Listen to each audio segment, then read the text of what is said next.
Hello students, welcome once again to the web classes. मैं हूं Shashikant sir, आपका फिर से स्वागत करता हूं आपके अपने चैनल पायनियर ग्रुप ट्यूशन पर। तो फ्रेंड्स, हम चैप्टर नंबर 5 पे थे। चैप्टर नंबर 5 का नाम है एडमिशन ऑफ अ पार्टनर और हमने इसके कई टाइप्स के सम देख लिए। हमने जो रिसेंटली एक सम देखा था, illustration number I think it was 19 और 20, जिसमें हमको पहला ये काम करना होता था कि सम को रीड करना है। सम को रीड करने के बाद में टिक मार्क करने हैं और आफ्टर डूइंग टिक मार्क्स वो सॉल्व कैसे किया जाता था, अगर वो आपको स्क्रीन रिकॉर्डेड वीडियो में समझ में ना आया हो तो यहाँ पर आपके लिए एक लाइव वीडियो लेकर के आया हूँ। इस लाइव वीडियो में आपको समझ में आएगा। तो देखिए, मैं रीड कर रहा हूँ question number 8 from exercise 5 question number 8। तो आप देख सकते हो ये जो क्वेश्चन है that I have taken from the text book and the question number is 8 from exercise 5। ठीक है, एक्सरसाइज 5 का ये क्वेश्चन नंबर 8 है। अब हमने करना क्या है, सबसे पहले तो आपको कौन कौन से अकाउंट रेडी करने होते हैं ये आपको क्वेश्चन में लिखा हुआ होता है। वीडियो रिकॉर्ड करने के लिए मैंने ये सारे अकाउंट्स ऑलरेडी पहले से ड्रॉ कर लिए हैं। एक बार हम साथ में क्वेश्चन नंबर 8 जो है रीड करते हैं। अगर आपके पास घर पे टेक्स्ट बुक है, जो कि होगी ही, ना हो तो इंटरनेट से डाउनलोड कर लेना उसका मोबाइल PDF, और क्वेश्चन जो है साथ साथ में रीड करना। साथ में रीड करने से बहुत सारी इन्फॉर्मेशन जो है वो आपको पता चलेगी। Okay, question number 8 I am reading the question. Abha and Bina are the partners in a firm sharing profit and loss in the ratio of 2:1। Their balance sheet as on 31/3/2017 was as under. तो इससे काम की information क्या पता चलती है? इससे काम की इन्फॉर्मेशन ये पता चलती है कि उनका P&L रेशियो है 2:1। So the P&L ratio is 2:1। ठीक है, मतलब जो प्रॉफिट है वो कौन से रेशियो में डिस्ट्रीब्यूट होता है? 2:1 में। आगे चलते हैं, डायरेक्टली आ जाओ एडजस्टमेंट पे। They admitted Rushil as a new partner from 1/4/17 on the following condition. Rushil will bring 1 lakh as his capital and 24,000 as goodwill in cash. So 1 lakh रुपया रुशील जो है वो कैपिटल के लेकर के आ रहा है और 24,000 जो है वो गुडविल का शेयर लेकर के आ रहा है। Is that clear? इसकी जर्नल एंट्रीज कैसे होती है that you have already learn. इसकी जर्नल एंट्री अगर मैं कहूँ तो इस तरह से होगी: cash account debit 1,24,000 to Rushil's capital account 1 lakh to premium for goodwill account 24,000। Clear है? आगे, अच्छा, प्रीमियम फॉर गुडविल कौन से रेशियो में डिस्ट्रीब्यूट होता है? तो ये हमने ऑलरेडी देख लिया था कि प्रीमियम फॉर गुडविल जो है वो सिर्फ एक ही रेशियो में डिस्ट्रीब्यूट होता है और उस रेशियो का नाम है सैक्रिफाइस रेशियो। क्या नाम है उसका? Sacrifice ratio, premium for goodwill distribute करने के लिए। अभी हमको सम रीड करना है और सम रीड करते करते साथ में करना है tick marks. So number 2, value of land and building is to be increased by 17,000। So land and building की वैल्यू 17,000 इंक्रीज करने हैं। तो tick mark on land and building, just a second, I am also doing tick marks along with you. So land and building पे tick mark हो गया। Value of machinery is to be decrease by 17,000, sorry, value of machinery is to be decreased up to 32,000. So tick mark on machineries. Then provision for bad debt is to be kept 10% on debtor. Tick mark on the debtors as well. Then provision for outstanding electricity bill is to be made 1100. जो outstanding हो उसका tick mark आपको मिलेगा नहीं। आगे चलते हैं। Investment ₹8,000, sorry, new profit sharing ratio of all 3 partner is kept 2:1:2। तो नया प्रॉफिट शेयरिंग रेशियो जो है वो उनका है 2:1:1। सो ओल्ड रेशियो और न्यू रेशियो जब कभी भी दिया हो तो आपके लिए सबसे पहला काम होता है कि आपको ये चेक कर लेना है कि सेक्रीफाइस उनका क्या है। तो सेक्रीफाइस रेशियो मैं यहाँ पर फाइंड कर रहा हूँ, उसके बाद में सारा कैलकुलेशन हम आगे करेंगे। देखते हैं sacrifice ratio. I am doing the calculation, where should I do? Okay, I am doing calculation right here, I am doing calculation right here, no, okay, just a second. Calculation जो है मैं इस portion में कर लेता हूँ, फिर बाद में उसे रफ कर दिया जाएगा। क्लियर? आप ध्यान से देखना और वो कैलकुलेशन समझ लेना जो कि आपको ऑलरेडी आता है। तो सेक्रीफाइस का फॉर्मूला क्या है? Sacrifice is equal old share minus new share. ठीक है, यही है। अब देखते हैं पहले ओल्ड शेयर क्या है। So old share is 2:1 and new share as given in the sum is 2:1:2. So the new share is 2:1:2. Okay, this is the new share. अब सबसे पहले हमारे पास कितने पार्टनर्स हैं? So Abha, Bina and Rushil. So I am doing calculation for the Abha. For Abha old share is 2 by 2 and 1 3 minus new share is 2 by 2 and 1 3 and 2 5. Clear? LCM अगर लोगे इसका तो LCM would be 15, then 5 into 2 10 minus 3 into 2 6. Answer 4 by 15. 4 by 15 ये इसका sacrifice हुआ. The same calculation would be done for the Bina. So Bina's old share is 1 by 3. New share is 1 by 5. LCM would be again 15. 5 ones are 5 minus 3. 3 ones are 3. Normally आप यूँ कह सकते हो कि cross multiplication में किया जाता है 5 into 3 15. 5 ones are 5 and 3 ones are 3. So 5 minus 3 answer आता है हमारा 2 by 15. क्लियर? तो इनका सेक्रीफाइस रेशियो, किनका?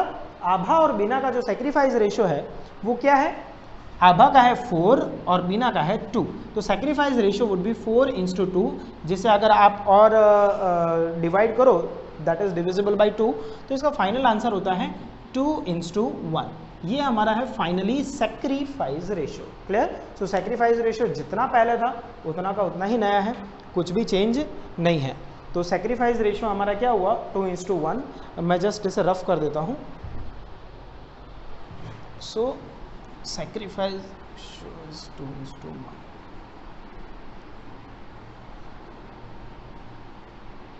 ओके, तो काम की इंफॉर्मेशन हमें क्या मिली उस कैलकुलेशन से?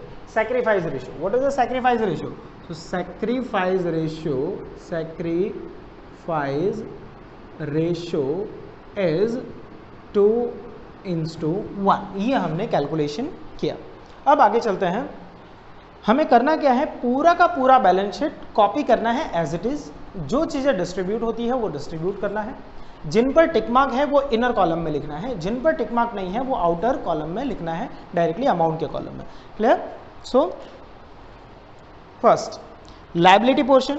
क्वेश्चन में जाओ लायबिलिटी पोर्शन में. लायबिलिटी पोर्शन में सबसे पहले आपको दिखेगा capital of Abha and Bina. तो ये रहा, ये वी हैव कैपिटल अकाउंट. इस कैपिटल अकाउंट में हम एंट्री करेंगे by balance brought down. Abha's balance is 80,000 and Bina's balance is 60,000. In Rushil that will be dash. Then general reserve. हम जानते हैं कि जनरल रिजर्व जो है वो डिस्ट्रीब्यूट होता था. इन द चैप्टर नंबर 3 हमने ये सीखा था कि how to distribute reserves and surplus. So ये जो जनरल रिजर्व है ये डिस्ट्रीब्यूट होगा कौन से रेशियो में? सो general reserve would be distributed in old ratio and the old ratio is what? 2:1. So distributed by general reserve. Amount is 18,000. 18,000 in the ratio of 2:1. 2 and 1 3. 18,000 divided by 3 6,000. 6 2s are 12,000 and 6 1s are 6,000. Okay. Then workman compensation reserve. देखो workman compensation reserve जो है वो भी distribute होता है. ठीक है, अगर उस पर कोई एडजस्टमेंट ना हो तो हमने सारे एडजस्टमेंट रीड कर लिए थे. वर्कमैन कंपनसेशन पे किसी भी टाइप का कोई भी टिक मार्क नहीं था. सो वर्कमैन कंपनसेशन रिजर्व ये भी डिस्ट्रीब्यूट होगा सेम 2:1 के रेशियो में by workman compensation reserve WCR. The fund is 4,500. 4,500 in the ratio of 2:1 divide करेंगे तो it would be 3,000 and 1,500. Okay, Rushil में होगा 10. Investment fluctuation reserve. देखो इन्वेस्टमेंट फ्लक्चुएशन रिजर्व डिस्ट्रीब्यूट होता है. कब डिस्ट्रीब्यूट होगा? सामने इन्वेस्टमेंट है या नहीं पहले चेक कर लो. अगर इन्वेस्टमेंट है और उस पर कोई टिक मार्क नहीं है तो डिस्ट्रीब्यूट करना है, कोई टिक मार्क है तो उसे सॉल्व करने के बाद, लेकिन डिस्ट्रीब्यूट तो करना ही है। तो हमने सारे एडजस्टमेंट रीड किए हुए थे। इन्वेस्टमेंट पे किसी भी टाइप का कोई भी एडजस्टमेंट नहीं था, तो इन्वेस्टमेंट फ्लक्चुएशन रिजर्व हम डिस्ट्रीब्यूट कर लेंगे, वो है 1500। So by investment fluctuation reserve account 1500 है, ये डिस्ट्रीब्यूट करोगे तो आएगा 1500। क्लियर। देन क्रेडिटर्स, क्या क्रेडिटर्स पे कोई टिक मार्क है? कोई टिक मार्क नहीं है। अगर टिक मार्क नहीं है तो लायबिलिटी पोर्शन में एज इट इज, सो ये रही लायबिलिटी में लिखेंगे क्रेडिटर्स, और क्रेडिटर्स की अमाउंट है 28,000। देन बिल्स पेएबल 12,000, सो बिल्स पेएबल 12,000। इसके बाद में हम राइट पोर्शन में चले, मतलब एसेट पोर्शन में। तो एसेट पोर्शन में सबसे पहला आता है गुडविल। आप जानते हो कि गुडविल को सबसे अगर जो बुक में लिखा है उस गुडविल को हम रिटर्न ऑफ करते हैं। सो यहाँ पर गुडविल है 18,000, ये रिटर्न ऑफ होगा कौन से रेशियो में? So written off in the old ratio and that is 2:1। Clear. Written off करने के लिए हम कैपिटल अकाउंट डेबिट करते हैं, तो ये कैपिटल अकाउंट के डेबिट साइड में आ जाएंगे। यहाँ लिखेंगे टू गुडविल अकाउंट 18,000 है, 2:1 में डिस्ट्रीब्यूट करोगे it would be 12,000 and 12,000 and 6,000।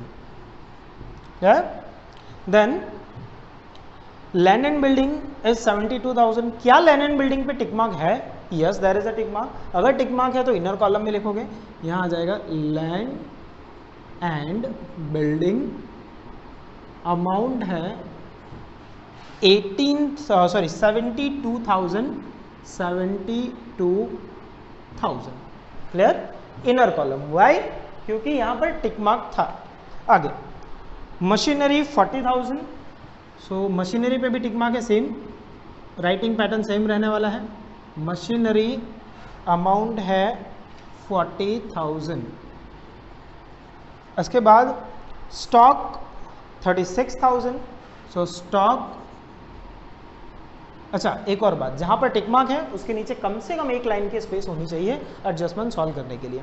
So stock and stock की अमाउंट है 36,000। स्टॉक पे किसी भी टाइप का कोई टिक मार्क नहीं है, सो 36,000। चले आगे। देन स्टॉक डेटर्स इज 24,000, उस पर टिक मार्क भी है, तो डेटर्स को इनर कॉलम में लिखना है। डेटर्स अमाउंट इज 24,000, जिसमें से BDR माइनस किया हुआ है 2,000। जब हम एडजस्टमेंट सॉल्व करेंगे तब उसे ध्यान में लेना है। कैश एंड बैंक 2,000, तो हमने cash and bank separately prepare किया हुआ है। देखो अकाउंट प्रिपेयर करने का जो सीक्वेंस है, पहले रिवैल्यूएशन अकाउंट बनता है, फिर कैपिटल अकाउंट, फिर बाद में कैश अकाउंट और उसके बाद में बैलेंस शीट। तो cash account we have 2,000 is the balance, so to balance brought down amount 2,000। Advertisement campaign expenditure, see advertisement campaign expenditure is a fictitious asset. जो भी फिक्टिशियस असेट हो वो भी रिटर्न ऑफ किए जाते हैं। तो एडवर्टाइजमेंट कंपेन एक्सपेंडिचर इज 6,000, ये भी रिटर्न ऑफ होगा। रेशियो क्या रहेगा? 2:1 ओल्ड रेशियो। सो यहाँ पे to advertisement campaign expenditure account 2,000 है, सॉरी 6,000 है। सो 6,000 ये डिस्ट्रीब्यूट होगा तो पहले वाले को मिलेगा 4,000 और सेकंड वाले के हाथ में आएगा 2,000। होपफुली ये जो राइटिंग पोर्शन है बैलेंस शीट, इसको कहते हैं बैलेंस शीट को रिस्पेक्टिव जगह पे भेजना। हमने क्या किया, सबसे पहले कैपिटल को कैपिटल की जगह पे रखा, जो रिजर्व डिस्ट्रीब्यूट होते थे वो हमने डिस्ट्रीब्यूट कर लिए। फिर असेट पोर्शन, सारे असेट्स लिखे, जिस पे टिक मार्क था उनके नीचे एक लाइन की स्पेस रखी, और जिन पे टिक मार्क नहीं था जैसे कि स्टॉक, हमने उसको डायरेक्टली आउटर कॉलम में लिखा। क्लियर है इतना? अगर इतना क्लियर हो गया हो तो अब वापस से एडजस्टमेंट पे आना है और 1 by 1 सारे एडजस्टमेंट सॉल्व करने हैं। पहला adjustment number 1, Rushil will bring 1 lakh as his capital and 24,000 as goodwill in cash. तो 1 लाख वो कैपिटल के लेके आ रहा है, तो कैपिटल के लेके आ रहा है, सबसे पहले cash comes in, cash is coming in, so cash is coming in, cash account debit, तो कैश अकाउंट के डेबिट पोर्शन में चले जाओ, ये रहा cash account debit and that is cash account credit. So debit में चले जाओ, यहाँ लिखो to Rushil's capital account, Rushil's capital account, amount 1 lakh, ठीक है, 1 लाख रुपए कैपिटल के हैं, ये 1 लाख रुपए इसके रुसिल का कैपिटल अकाउंट हमने प्रिपेयर किया है, तो यहां लिखेंगे बाय रुसिल्स कैपिटल, सॉरी रुसिल्स कैपिटल नहीं, रुसिल्स कैपिटल में कैपिटल का नाम नहीं आता, यह आएगा cash account, by cash account in the column of Rushil 1 lakh rupees, ठीक है। रुसिल और भी पैसा लेकर के आ रहा है, क्या लेकर के आ रहा है, so he is bringing 24,000 for the goodwill, goodwill की 24,000 ला रहा है, तो जब गुडविल के पैसे कैश लाए जाते हैं तो उसे हम डिस्ट्रीब्यूट करते हैं, उसे हम क्रेडिट करते हैं प्रीमियम फॉर गुडविल अकाउंट में, तो ये होगा यहाँ पर कैश अकाउंट के डेबिट में to premium for goodwill account, कितना 24,000। अब जैसा कि आप जानते हैं ये जो प्रीमियम फॉर गुडविल है वो डिस्ट्रीब्यूट कर लेते हैं, कौन डिस्ट्रीब्यूट करता है, तो old existing partner, old existing partner are distributing the premium for goodwill in which ratio, in their sacrifice ratio, और यहां पर हमने सैक्रिफाइस रेशियो जो देखा वो सैक्रिफाइस रेशियो क्या आया था हमारा 2:1, 2:1, तो ये 24,000 2:1 रेशियो में आभा और बीना जो है वो डिस्ट्रीब्यूट कर देंगे। So by premium for goodwill account, amount है 24,000, 24,000 डिवाइडेड बाय 3 8,000, पहले आभा को मिलेगा 16,000 और बीना विल गेट 8,000। क्लियर है, मेरे ख्याल से आपको अच्छे से समझ में आ रहा होगा। देन हेडलाइन तो हो गई, सॉरी फर्स्ट हो गया। Second, value of land and building is to be increased by 17,000, increase by 17,000, increase मतलब प्लस, तो हम यहाँ करेंगे लैंड एंड बिल्डिंग में प्लस इंक्रीज, ठीक है। एक काम करता हूँ मैं यहाँ पर मार्कर चेंज कर देता हूँ इसके लिए, तो आपको क्या है क्लैरिटी थोड़ी ज़्यादा रहेगी। I am taking the red marker for the solving adjustments, plus यहाँ करेंगे इंक्रीज, इंक्रीज करता हूँ मैं 17,000, ठीक है, या 17,000, तो 72,000 plus 17,000, 2 and 0 0 and 0, 2 and 7 9, 7 and 1 89,000, ये होता है 89,000। अब बताओ लैंड एंड बिल्डिंग की प्राइस इंक्रीज हो गई, हाँ, तो प्रॉफिट या लॉस, बट ऑब्वियस है प्रॉफिट है, प्रॉफिट है तो रिवैल्यूएशन अकाउंट के कौन से साइड जाएगा, क्रेडिट साइड, ये रहा क्रेडिट साइड, यहां लिखेंगे by land and building account, amount 17,000, okay. Then value of machinery is to be decreased up to 32,000, machinery की वैल्यू डिक्रीज करनी है, कहां तक डिक्रीज करनी है 32,000 तक, ये रही मशीनरी, इसको 32,000 तक डिक्रीज करोगे, मतलब कितना डिक्रीज करना है 8,000 माइनस डिक्रीज 8,000। अब आप बताओ मशीन की वैल्यू कम हो गई, प्रॉफिट या लॉस, बट ऑब्वियस लॉस है, लॉस की इफेक्ट आएगी डेबिट में, डेबिट साइड में आप लिखोगे यहाँ पर to machinery account, machinery account 8,000। Then provision for bad debt reserve is to be kept 10% on debtor, देखो 10% रखना है, तो डेटर टोटल कितना है 24,000, 24,000 का 10% आप कैलकुलेटर लेके करोगे तो आएगा 2400 माइनस BDR 2400, 24,000 माइनस 2400, 21,600 आपका बैलेंस बचा। अब जब भी आप BDR रखो तो BDR में ये चेक करना है क्या बैलेंस शीट में ऑलरेडी BDR था, चेक करो, यहां मैं देख रहा हूं तो हाँ BDR ऑलरेडी 2,000 था, 2,000 दिया हुआ था, आपने टोटल कितना रखा 2400, आपने कितना इंक्रीज किया, सो यू इंक्रीज्ड 400 रुपीज़। वो 400 रुपीज़ आपका लॉस है, क्योंकि ज़्यादा डूब, BDR का मतलब क्या होता है कि पैसा डूबने वाला है। डूबने वाले का मतलब समझते हो ना, कि 400 का लॉस होने वाला है।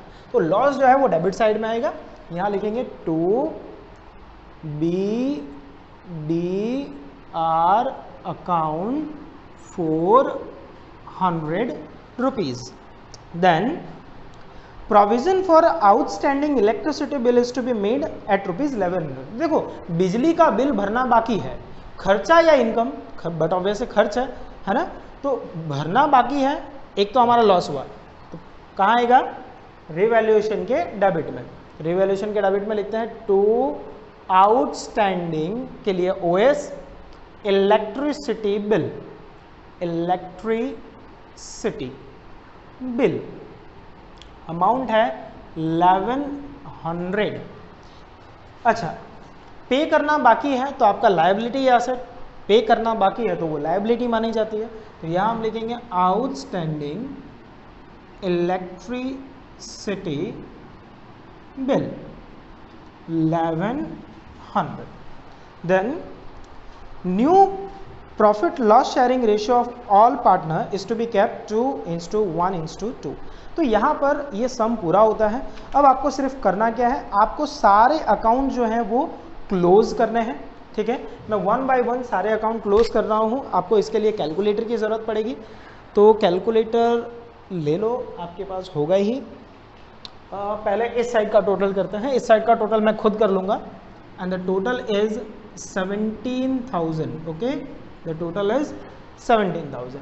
इस 17,000 में से आपको ये सारी वैल्यू माइनस करनी है।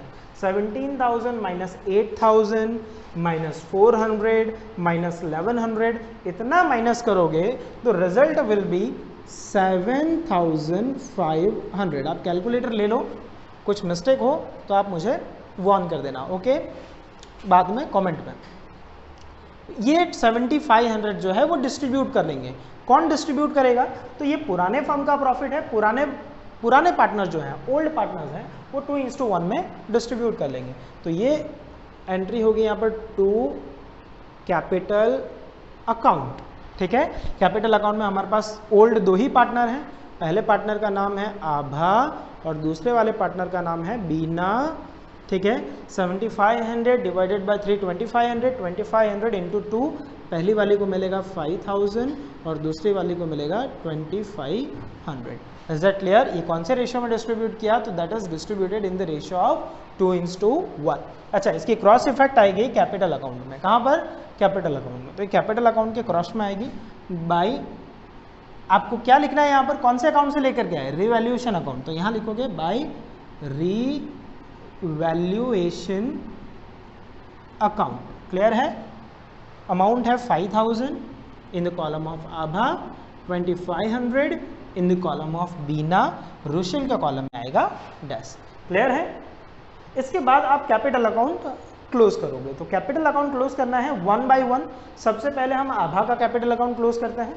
तो टोटल करेंगे अगर आभा का, तो मैं डायरेक्टली टोटल देख लेता हूँ, आप लोग घर पे कर लेना। तो total of 80,000 plus 12,000 plus 3,000 plus 1,000 plus 16,000 plus 5,000, total is 1,17,000। हाँ, टोटल कितना आता है? 1,17,000। ये 1,17,000 में से इतनी वैल्यू माइनस हो जाएगी। कितनी? 12 and 4 16। सो आंसर बचता है 1,01,000। क्लियर है? आंसर क्या बचता है? 1,01,000। सिमिलरली बीना का हम टोटल करेंगे, तो बीना का टोटल होता है 78,500। 78,500 is the total of Bina. 78,500 from 78,500 deduct 2,000 and 6,000, total 8,000।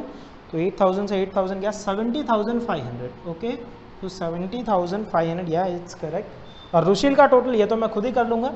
ठीक है, द टोटल इज 1 लाख। ठीक है, यहाँ पे भी 1 lakh. 1 lakh minus nothing is 1 lakh. तो हमारा जो है वो कैपिटल आ गया। नाउ इस कैपिटल को हम लिखेंगे बैलेंस कैरी फॉरवर्ड। क्या लिखेंगे? Balance carry forward. So to balance carry forward. ये बैलेंस जो है लायबिलिटी साइड में सबसे टॉप में लिखा जाता है। तो ये मैं ब्लू मार्कर का यूज़ कर रहा हूँ लिखने के लिए। Okay, so capital, name of partner Abha, Bina and Rushil. Okay, Abha का कैपिटल है 1,01,000, बीना का कैपिटल है 70,500 और रुशिल का कैपिटल है 1 लाख।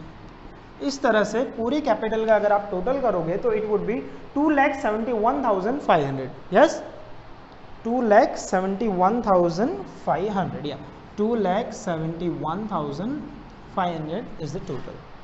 लास्ट में आपको कैश अकाउंट को पहले क्लोज करना है बैलेंस शीट क्लोज करने से पहले। तो बैलेंस शीट का टोटल आप करो इस साइड का। सो 1 लाख प्लस 24,000, 1,24,000 प्लस 2,000, 1,26,000, 1,26,000, 1,26,000।